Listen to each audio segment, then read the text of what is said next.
Hey guys, let's talk about every horror book I'm excited for in 2024. Every year, Emily Hughes, who has a blog called Jump Scares, puts together an extensive list of all the upcoming horror books. And so I like to look through that and pick out some of my most anticipated from that list.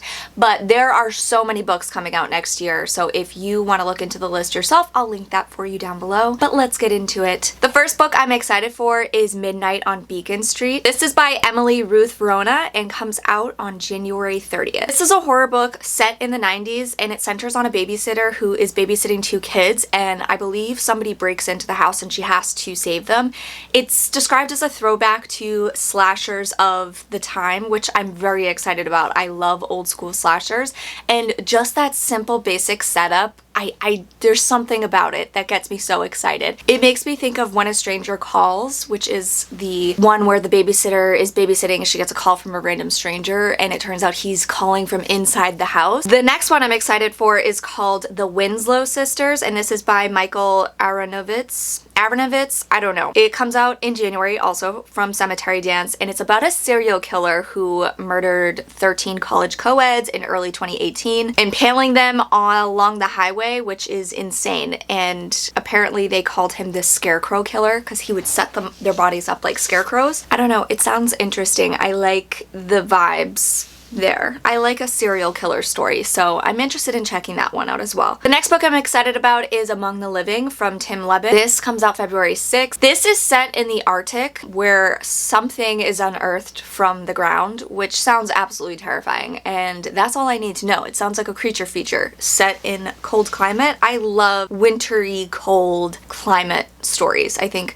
there's so many things that can go wrong along with being chased by a monster. Next is The Holy Terrors from Simon R. Green. This is coming out February 6th, and it's about 6 people who are locked in a hall with cameras watching them, and I believe there's ghosts involved doing an paranormal investigation. Description says, "Welcome to Spooky Time, the hit TV ghost hunting show where the horror is scripted and the ratings are declining rapidly. What better way to up the stakes and boost the viewership than by locking a select group of Z-list celebrities up for the night in the most haunted hall in England and live streaming the terrifying results." I love that.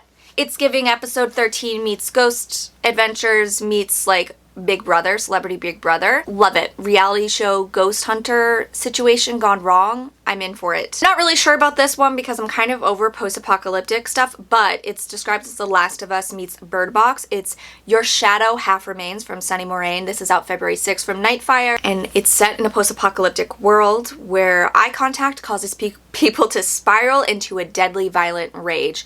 I like when people go into a rage. Like, that's the virus. I think that's interesting. So I'm kind of interested in checking this one out. This one sounds interesting. It's more of a nonfiction. It's A Cut Below, a celebration of B horror movies from 1950 to 1980s from Scott Drebit. This is coming out February 7th, and it's basically a look at films in that time period and how they've had an impact on pop culture. I need to read more on horror films, because I love watching and discussing horror films, but I don't know how to do it from a more analytical stance, so I want to read more books that will help me be more analytical. Okay, this one is called Cymbals Eat Guitars from Josh Hansen, out on February 10th, and it's about a rock group who are on a tour, and their tour stops in a remote mountain town, and I think there's a train derailment and things get chaotic. Like, I think people turn into monsters. I don't know, like, it sounds really weird. Like, and the friends in the band have to fight for survival. Next is What Feasts at Night by T. Kingfisher. This is coming out February 13th, and it's the next book in the What Moves the Dead series, I believe. I didn't know that they were doing more of these, but I really loved What Moves the Dead, so apparently we're following the character from that book in a new situation. This one sounds really fun. It's called Girls Night Out. It's coming out February 17th, and it's about a stay-at-home mom who goes out for a night with the girls, and she meets a mysterious stranger, and she wakes up the next morning and she has like a bruised or injured shoulder, and she starts to have cravings that she can't explain. So it sounds like a vampire story. Escalators to Hell, Shopping Mall Horrors. This is coming out February 20th, and I believe it's basically a short story collection from a bunch of authors set at a mall, which are slowly becoming defunct. Killer escalators, murderous mall walkers, suburban cannibals, and more inhabit this new collection of horror and dark sci-fi stories about a shopping center gone wrong. Love that. I love that. I'm hoping to get some nostalgic feels from that. This one sounds interesting. It's called Webster by Amanda Desiree. It's coming out February 20th, and I believe it's set in Rhode Island around a chimpanzee. Like, they're studying American Sign Language with this chimpanzee, and I believe that the project ends in tragedy, and I'm assuming people get murdered. This one sounds really weird. It's called Headless by Scott Cole, coming out March 5th, and it's about a rainstorm that causes people to lose their heads, and tiny translucent maggot-sized worms are falling from the sky like hail. Violence erupts and chaos ensues. What's better than that? Next is Murder Road from Simone St. James. This is coming out March 5th, and it's about a young couple who find themselves on a road in the middle of nowhere, and it's a road that is haunted by gruesome murders. I'm hoping it's more like The Sundown Motel, which I loved because I didn't really enjoy the Book of Cold Cases. Bury Your Gaze, an anthology of tragic queer horror, edited by Sophia Adram. This is coming out March 19th, and it's a short story collection of gay queer horror stories. This one also sounds interesting. It's called Dead Girls Walking from Sammy Ellis. This is coming out March 26th, and it's a YA horror slasher about a girl who's searching for her dead mother's body at the summer camp that was once her serial killer father's home. Perfect for fans of Friday the 13th and White Smoke. The Black Girl Survives this one, edited by Desiree S. Evans and Sarashi J. Fennell. This is coming out April 2nd, and it's a YA anthology horror centering on black girls who battle monsters, both human and supernatural, and who survive till the end.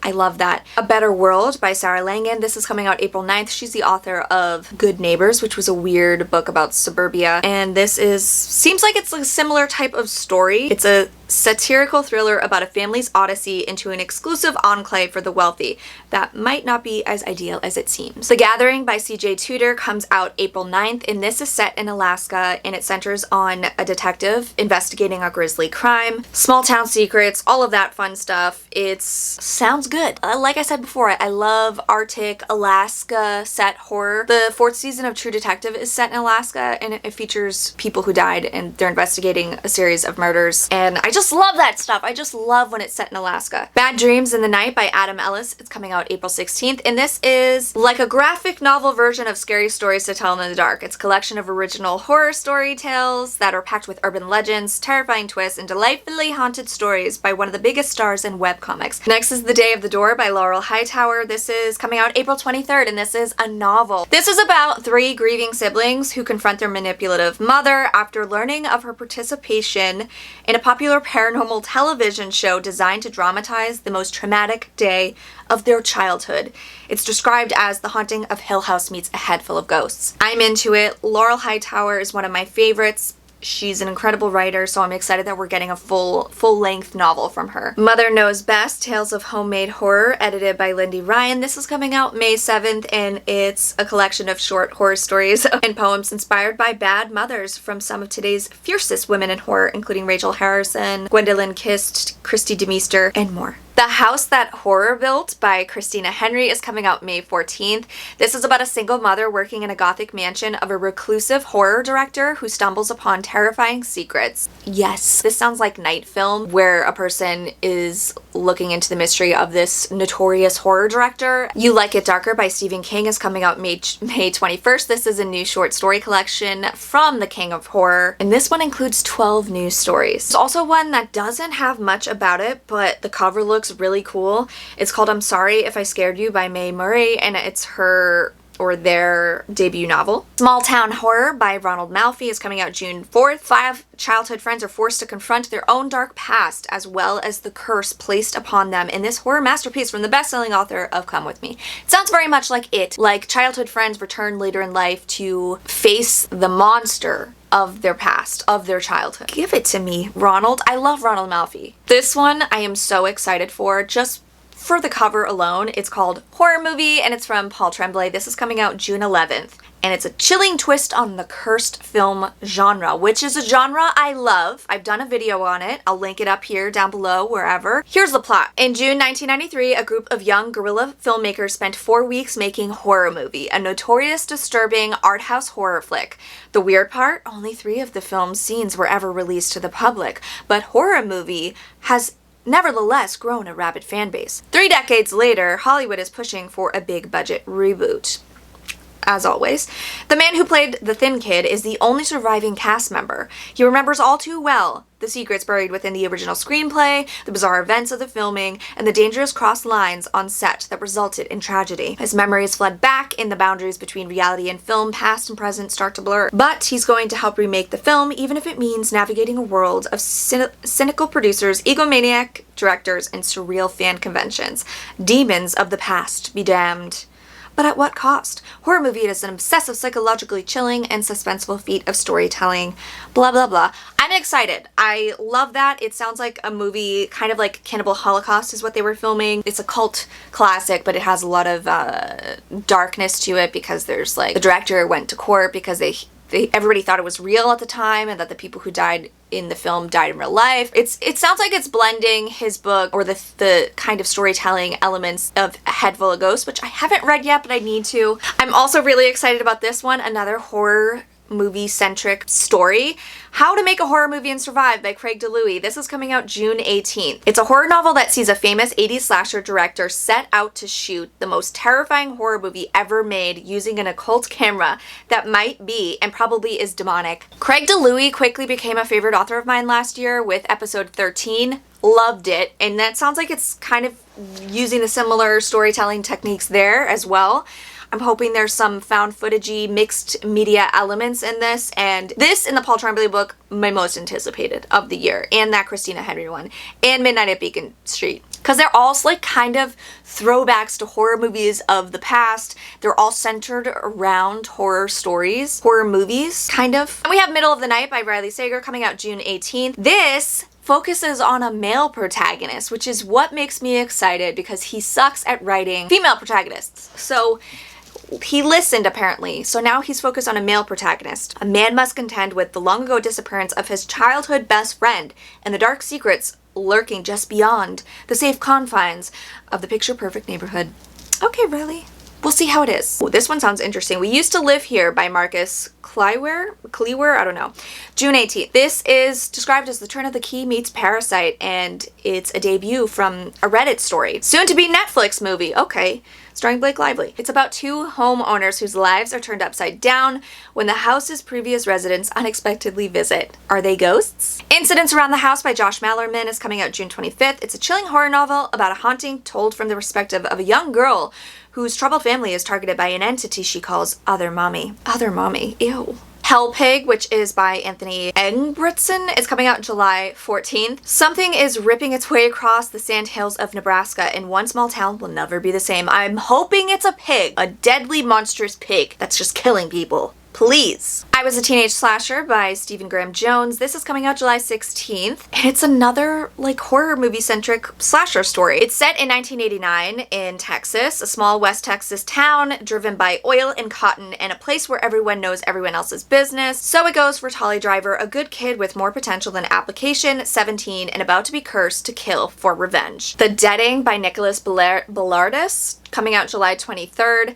This is described as Under the Dome meets The Last of Us. It's another dystopian horror about a downward spiral of a seaside town that becomes infected by a mysterious ocean-borne contagion. That one sounds interesting because I also love seaside horror. The Blonde Dies First by Joelle Wellington, coming out July 30th. This is about a group of friends who fight to choose their own fates in this trope-savvy, self-referential YA thriller. It's about a demonic force that acts according to horror movie rules in the spirit of the Scream movies, so it sounds like it's very meta and hopefully funny and a little creepy. Okay, Ghost Camera by Darcy Coates is coming out July 30th. When Janine finds an abandoned Polaroid camera, she playfully snaps a photo without a second thought. But there's something wrong with the image. A ghostly figure stands in the background watching her, fixated on her, moving one step closer with every picture she takes. Desperate, Janine shares her secret with her best friend Bree. Together they realize the camera captures unsettling impressions of the dead. But now the ghosts seem to be following the two friends, and with each new photo taken, a terrible danger grows even clearer. It sounds like Say Cheese and Die, but grown-up version, and I'm here for it, Darcy.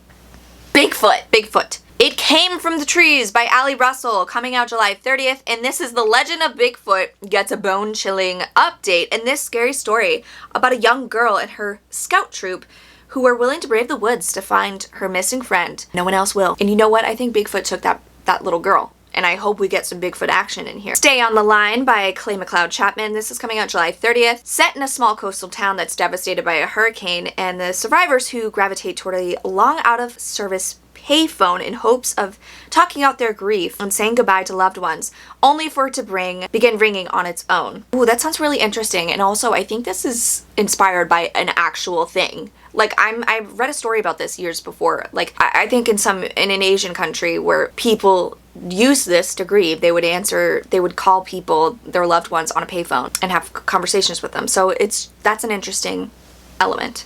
And I like Clay McLeod Chapman. This one sounds really interesting. It's called House of Bone and Rain by Gabino Iglesias, coming out August 6th. That's the author who wrote The Devil Takes You Home, which I didn't read. But it's a group of about 5 teenage boys in Puerto Rico who seek vengeance after one of their mothers is murdered. And it's basically Stand By Me, a Latinx Stand By Me with a haunted, obsessively dark heart.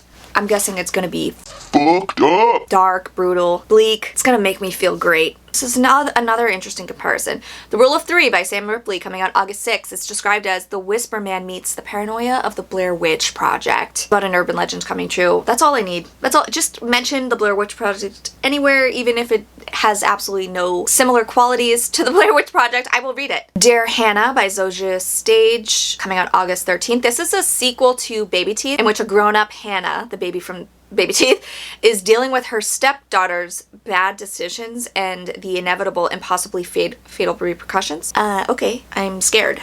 I'm scared for whoever's in that family. And we have Clown in a Cornfield 3, The Church of Friendo, coming out August 20th. The cover is beautiful. It's weird. Quinn has just survived yet another bloody run-in with the murderous clown Friendo, but somehow still she knows this won't be the last. Tired of being hunted and seeing innocent people hurt, Quinn believes the only way to beat the horror is to take justice in her own hands and stop the Friendo followers herself. Little does she know that this path will take her across cornfields and state lines to where she will have to face the most dangerous and bloody menace yet.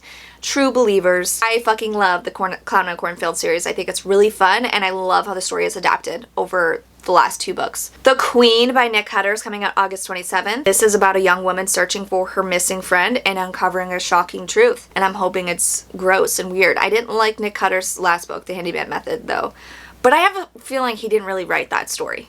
Am I wrong? Then we have Monster Movie from Chuck Wendig, coming out September 10th. This is about a young boy who must face his fears to save friends from a cursed videotape in this new middle grade book. It's a middle grade book about a cursed videotape? Are you joking? Why didn't I have this stuff when I was little? So many cursed videotape horror movie stories coming out in 2024. I'm so excited. Nightmare of a Trip by Maureen Kilmer. This is coming out September 10th. It's a horror-tinged National Lampoon's Vacation about a family getaway that they'll never forget. So Thirsty by Rachel Harrison, coming out September 10th, and I believe this is a vampire story. It's about a woman who must learn to take life by the throat after a night out leads to irrevocable changes in this juicy, thrilling novel. So it sounds like an interesting story. There's another mother, or the one about the mother who goes out, girls night out, who goes out and ends up becoming a vampire. So there's some vampire stuff this year. William by Mason Coyle, coming out September 10th.